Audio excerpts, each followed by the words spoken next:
Zombies are extremely well-known entities in the cultural zeitgeist across Earth, used in so many different facets of media or just word of mouth. The idea of the dead coming back to life to attack and or feed upon the flesh of the living is something that permeates through different societal bubbles. The George A. Romero version of the dead being the pillar tenet of what we think of as a zombie, but undead denizens with violent, mindless, and or cannibalistic tendencies are something that has existed for countless era, from the smallest villages to the highest cityscapes. The simpleness of the dead and the concept surrounding the rules around them makes them incredibly easy to grasp. More than other horrific beings in horror and folklore, human imagination is vast, and in terms of one of the core features of living, death is definitely something that comes to mind in some way to a person during their life. Whether or not a person has heard of a zombie or not, specifically in universes set where they were never even conceived of, that person can come to conclusions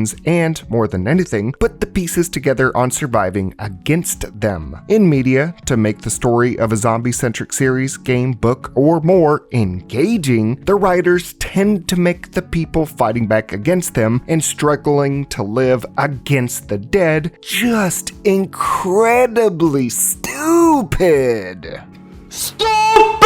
I know the largest series on my channel is the Why You Wouldn't Survive episodes, talking about how screwed we are, but humans are resilient and largely quick to figuring shit out when, well, shit hits the fan. And with the baseline concept of a zombie, it's not an extremely complex threat to navigate. If they started cropping up today, both zombie fanatics and those that don't know anything of them would acclimate. But I do not think that real people would generally be making the same sheer astonishingly stupid amount of decisions that zombie media characters make. But why? Especially when they are surrounded by zombies for long periods of time or know what they are. But why are they so stupid? Why do human beings faced with the undead or infected have their brains go inactive at first sight? Why do their survival instincts go dark? Why does their fight or flight response turn into a cry or die response? Why does basic common sense just get Alt F forward? Well, that frustration culminates into today's video as we are discussing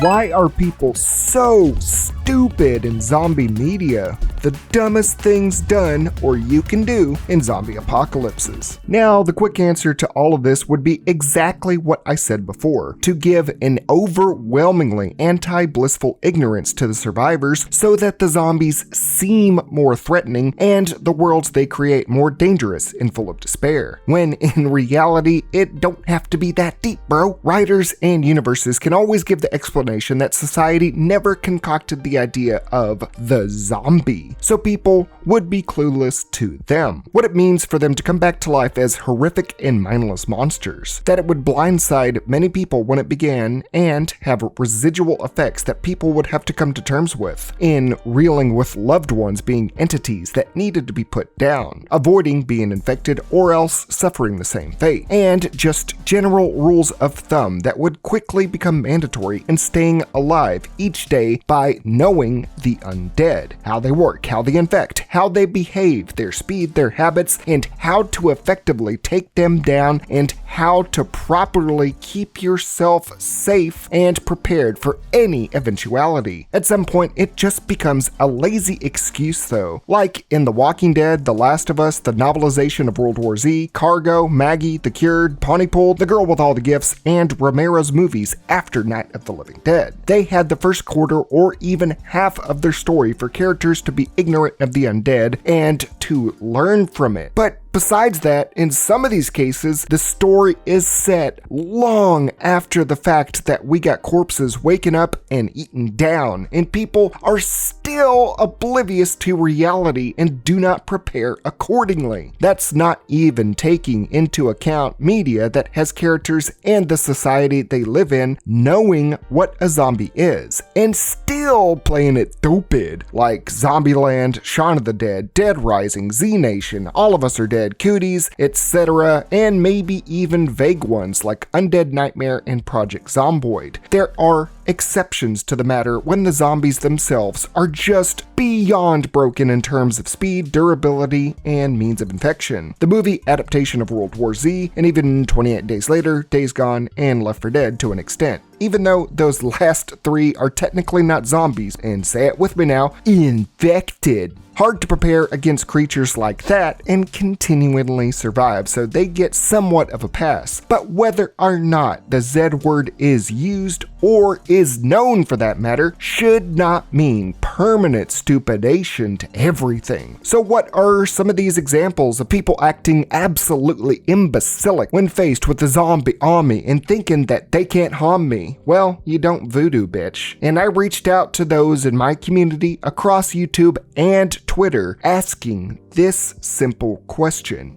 In your opinion, what are common stupid decisions people make across zombie media? And the community had a very wide net of idiotic actions that survivors and people make across the vast realm of zombie media. Because, yeah, humanity in general might teeter towards the lower end of the average IQ, but I mean, come on.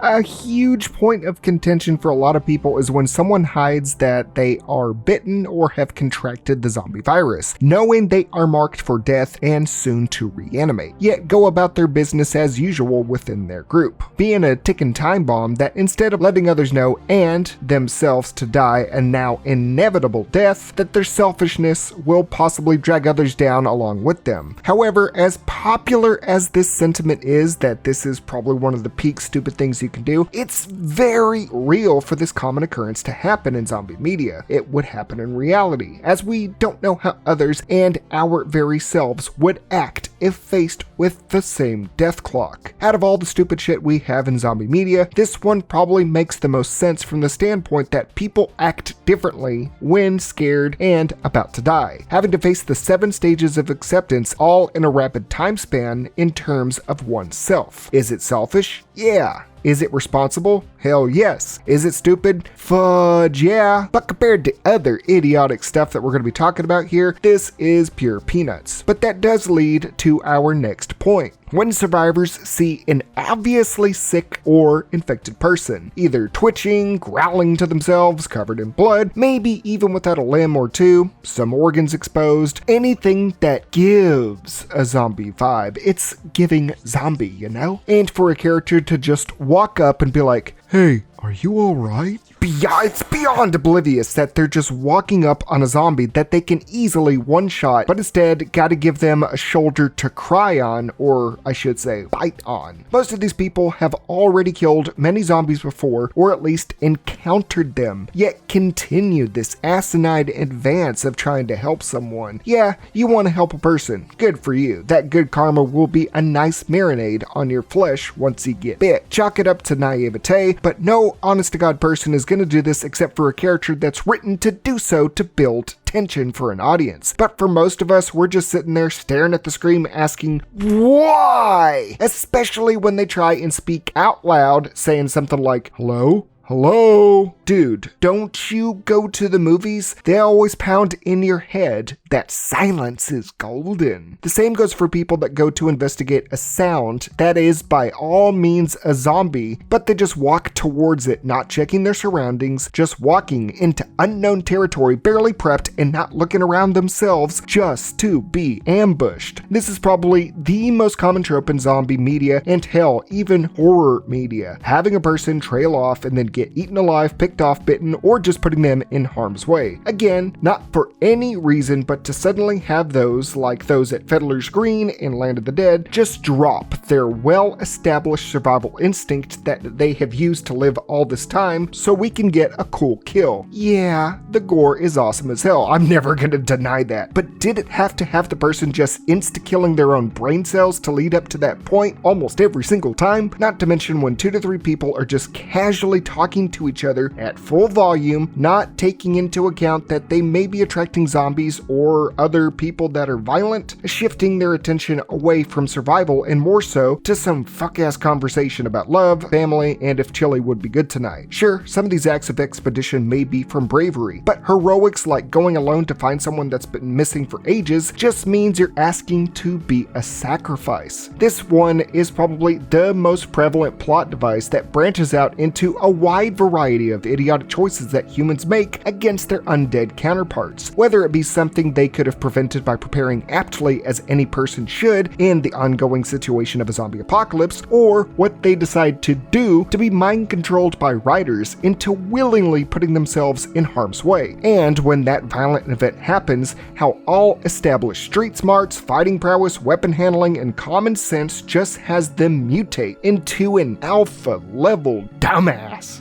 People splitting up like the mystery game to go look for supplies, people, or to secure an area. That or two or more people branching off to go on their own or even lone wolf because of a disagreement or they're just having a difference of opinion. Forgetting that strength, especially under all of these circumstances, is best in numbers. There's a reason Left 4 Dead exists, not only as a fun zombie game, but one that promotes teamwork and the very foundation of its core, lest ye be Left 4 Dead. And in the case of sticking together, specifically when one or more zombies end up pinning you down or cornering you somewhere where you are kinda screwed. Sometimes people end up being like a deer in the headlights, spotting a slow moving zombie or one that's far off and approaching them, and then they are doing nothing but standing there, standing still going, what?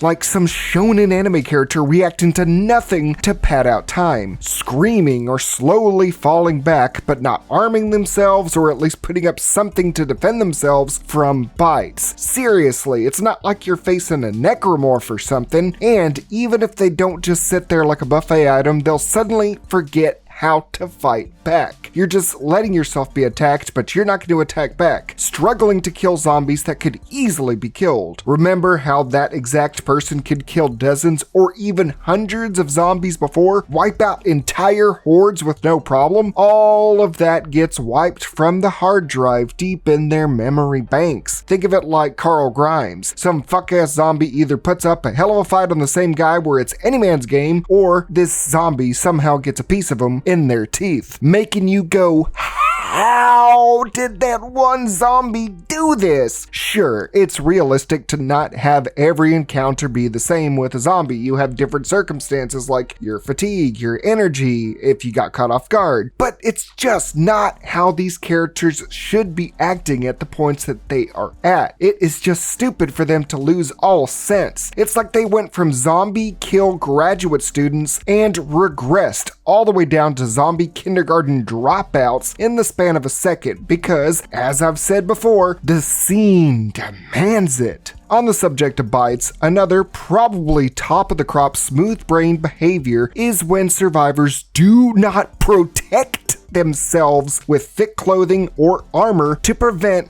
having infected teeth sinking into your flesh. These people are more than aware of the danger of a bite, but wear short sleeves, tank tops, not a top at all, or revealing apparel. We get it. You want your audience to fap or some shit to these gore-covered people, but have them have some sense in their head, not the second head. A little metal plating on some vital spots would work wonders. Just something that screams, I want to live!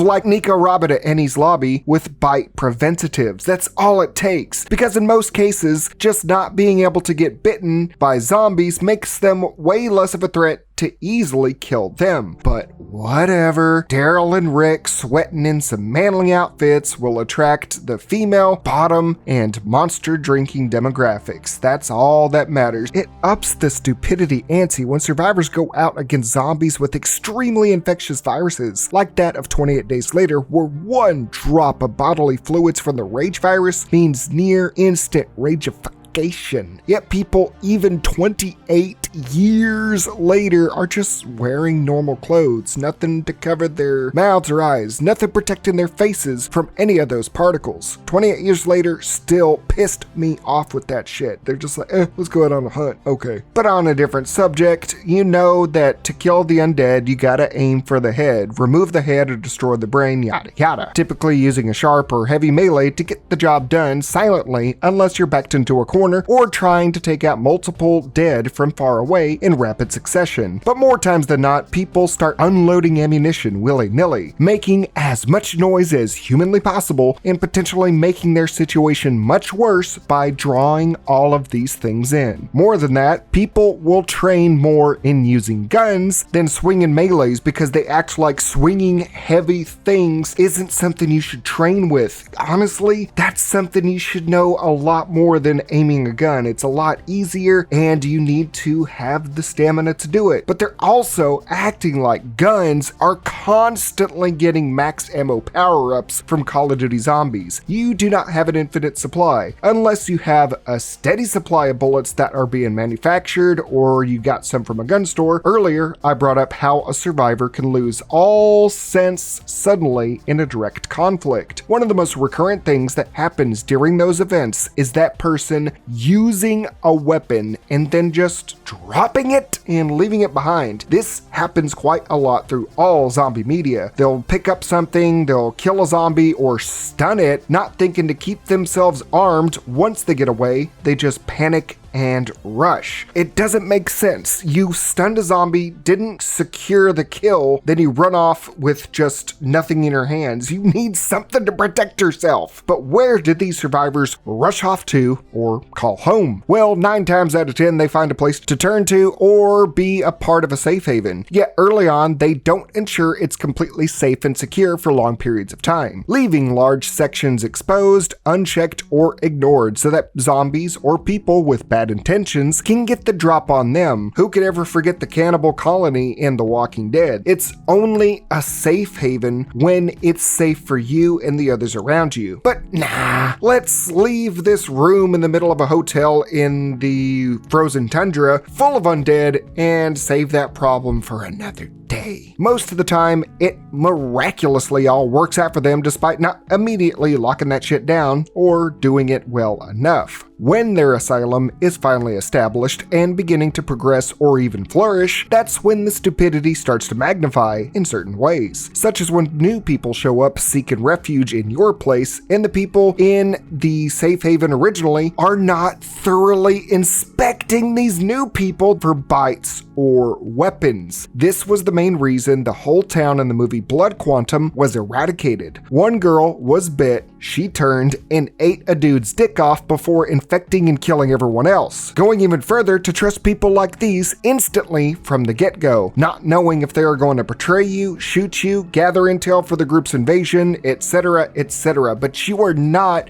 doing some checks on these people. Some settlements decide that they are safe from threats no matter what and think this is a permanent fixture in their daily lives and try to return to total normalcy by celebrating, and I mean doing it big, foregoing every single thing that's kept them and their settlement standing and themselves alive by just going full Andrew WK all over the place, blatantly forgetting that loud sounds, flashing lights, and even rumbling on the ground can get the zombies knocking at your door wanting to join in the fun, like places using fireworks to commemorate the event, like the pacifist colony in Zombieland 2, or Israel screaming and hollering in World War Z. Just think of it this way. We worried about air and water pollution in our current era, but now your main concern is going to be about making noise pollution. Why would you even do all of this? Now, for people that live in small places with not much defenses or in generally areas areas, you want to minimize sound, and reducing having to find particular resources, you gotta wonder why they get hellbent on having a baby. If anything, use that little thing as a bile bomb. Sure, the continuation of the human race is gonna be necessary, yet for most of these stories that the people that say they're doing it to continue the population have only existed within a few mile radius in the post-zombie apocalypse. They're just in this bubble. Some only within a few 100-mile scope, like those in The Walking Dead, and in some cases, The Last of Us. Who's to say other people across the world, or even in your country, have not held their own and done just that? And even done so where they can raise these babies safely. Just keep this in mind. You are creating a crying, shitting, and constantly hungry infant that is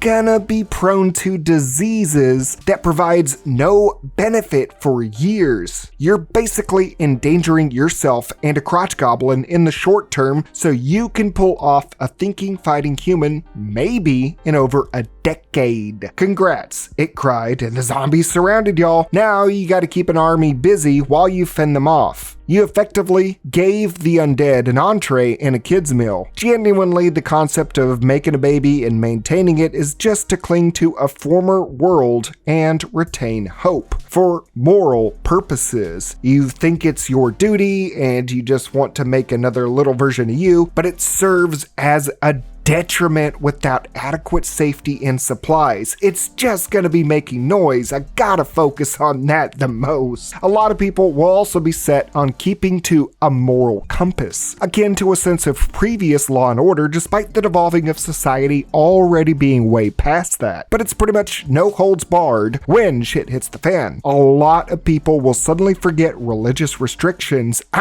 lawful restrictions, once punishment is not guaranteed for your heinous crimes. People will be doing as they please. So to survive, you'll have to do the same in some ways. If someone is threatening you or is potentially going to be a reason for you or someone you care about to be hurt or your place of safety to be compromised, you'll have to be breaking some of the 10 commandments. Just don't go picking fights with others or go raiding territories for supplies. All it takes is one bullet to the brain and your body goes mundane. But if you're going to be one of those people that says we don't kill, only they do, that is gonna be naive. I hate when they do this crap, especially somebody like Batman. That's totally off topic, but that shit always pisses me off. Whether it be other violent or deranged people, or especially the dead, when you say you don't kill zombies. And there will always be those people in the beginning that regard undead flesh eaters as still people.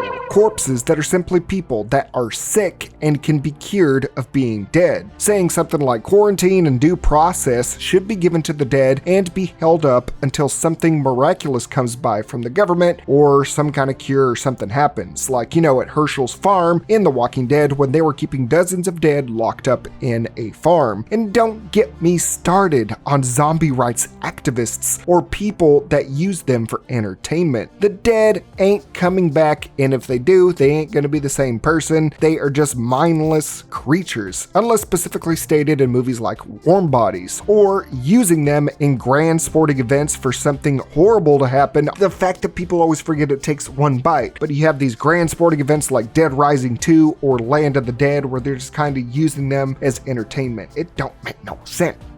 People will act surprised in zombie media when the outbreak breaks out. Sure, dead bodies coming back to eat bodies is going to be jarring for most at first. But to what extent that you think, wow, did humans collectively degrade mentally when a pandemic hit? Don't answer that. But another stupid thing enacted by characters and people in zombie media is the complete and total collapse of all major institutions, especially when militaries and armed forces are all completely wiped out somehow. It's not really explained, never a reasonable explanation as to how slow-moving rotters overwhelmed fully armed and dressed soldiers with high-caliber weaponry, explosives, armed vehicles, and even remote devices. They all always say that the zombie and infected numbers swelled so fast that it was not manageable and just completely consumed all aspects of society. That the experience of anyone dying and coming back meant doom for the army, police, government, you name it. But again, zombies as a threat, for the most part across all media, can be easily managed, especially when said militaries have contingency plans in place for these kinds of situations. Even if zombies as a concept do not exist in the universe in question, some kind of powerful entity would still have plans for a disease spreading out of control and making people rabid killers. But it makes zero to no sense to just time skip the zombie apocalypse to weeks to months after it all happened and just see entire platoons and tanks wiped out and going, yeah, the zombies took them out. Armies would figure out the method of how this is all spread, how to kill the undead, and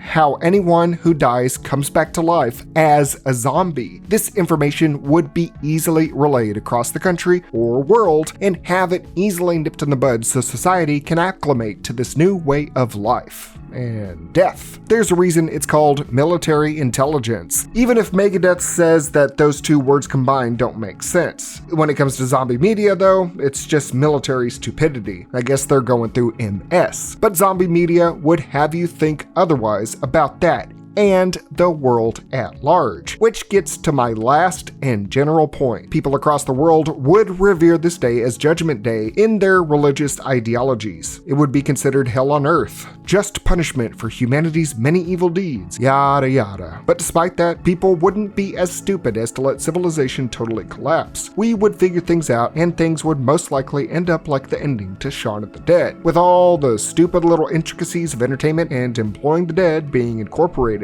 It would work out, unless it's, again, something like 28 Days Later, World War Z the movie, or God forbid, Resident Evil or Return of the Living Dead. So, why are people so stupid across zombie media? Well, all these choices they make, as well as the groups and entities they are a part of, do so for simple reasons. Because the writers that create their actions don't know what else to do with this medium. General intelligence across people, common sense, and decision making needs to be watered down for most to bring these characters down to the level of a generic zombie to make it entertaining and suspenseful, all so we can get some gory goody bits to make fun of the stupidity and think we can do better, because most of the time it's a commentary on society and society sucks. We all know that. We live in a society. But yeah, it's a horror thing and it's for fun. It's funny for me to say this, but don't think too deeply about it. And sure, we can, but most of us would still make some of these or all of these same stupid decisions in just more varied ways. And you're probably thinking, as for the zombies themselves, the other crucial, well, most crucial part to zombie media, it's in the name. There are a lot of stupid things about them as well. How they act, what they do, the virus. It's just about how inconsistent they can be. But that will have to be a video for another time, because this is a whole different undead can of worms, a zombie rabbit hole, you might say. But that about wraps up this look into undead idiocracy. What do you think? What are some stupid decisions people make in zombie media that I did not discuss? What are some stupid decisions some people would probably make? Let's have a calm, civil discussion on how stupid humanity can be in the comments. I know that can happen. Make sure to support the channel by donating to my Patreon, becoming a YouTube channel member, or sending a super chat during my live streams of Left 4 Dead 2 over on my second channel, WSG Streams. Do so and you can be featured on this list here. Patreon members can also see my videos up to a week early before anyone else. And if you have a little extra cash for the Christmas season, I do have a code with GamerSubs. Get 10% off your total order. You can get any drinks there. If I have enough sales, we can get our own waifu cup. I'm hoping to get the witch in waifu form from Left 4 Dead into a cup. That would be awesome. But until next time, I'm Zackass, aka Wow Such Gaming. Never forget to stay happy, stay healthy, stay smart, and most importantly, say it with me now, stay wow.